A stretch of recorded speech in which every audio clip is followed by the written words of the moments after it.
first met, I was about to head out of town to go to work in Texas, and a good buddy of mine called and was like, hey, you know, let's come to dinner tonight. I got a couple of friends going with me, and there's one that's single that, you know, maybe I could set you up with. So I was like, you know what, fine, I'm gonna miss that opportunity. I was not expecting to meet anyone that night. I had just gotten told, like, as we were getting ready to go out for that night, that there was a guy coming that was interested.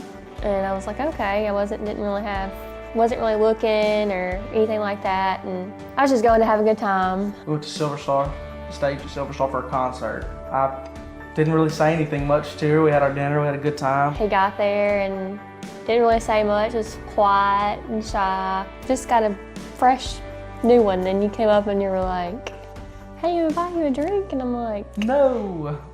Okay. Well, I just got this one. And it's kind of awkward, and then he just kind of walked off. And as if I didn't already build up all the, you know, the confidence to go and ask you to buy a drink, and then you just shot me down. So yeah, but I knew, okay. I was like, he's a cutie. As soon as I saw him, I was like, he was the cutest one out of the whole bunch.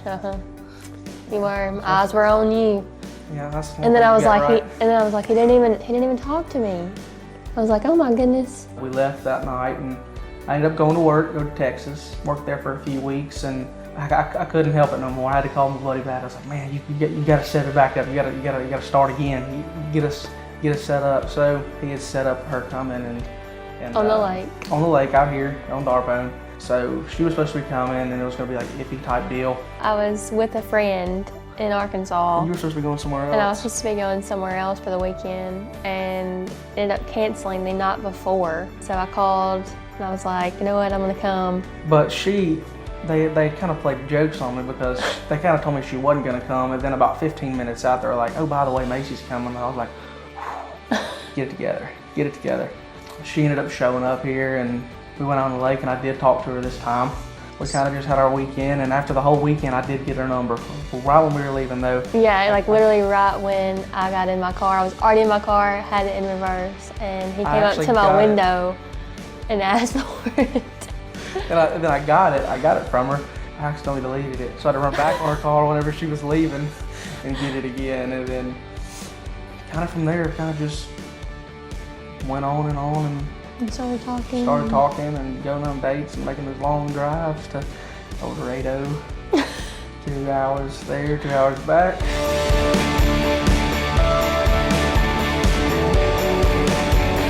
We had been actually talking about marriage and stuff, and like I was getting ready to finish up school, and well, no, my best friend was coming into town. She told me she was going to come in for the weekend, and we were going to shop and stuff like that. And the whole time she knew. I had no idea, but she knew. She'd been planning with him, and I told her, I was like, I don't really feel like dressing up. I was like, I'm just going to wear some shorts and a t-shirt and pull my hair back and all that, because we were going to go out to eat that night. I was getting so aggravated at that, because we were all getting ready at I lived in an apartment then, and she wanted to like get dressed and put like just shorts and a t-shirt. I'm like, no.